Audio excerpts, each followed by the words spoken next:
कैसन सवाल हो? हेलीकॉप्टर और एरोप्लेन में कौन बड़ होले? का प्रश्न बा फिर से बोलो तो। हेलीकॉप्टर में एरोप्लेन में कौन बड़ होले?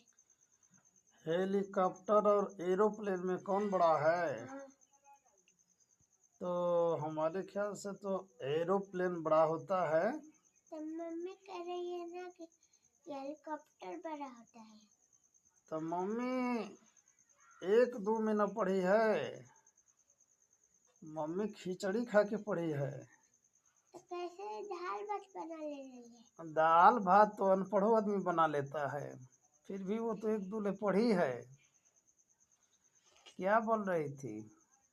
जैसे कि हेलीकॉप्टर बड़ होता है। नहीं नहीं, तो उनको जाकर बता दो कि एरोप्लेन बड़ा होता है। ठीक है।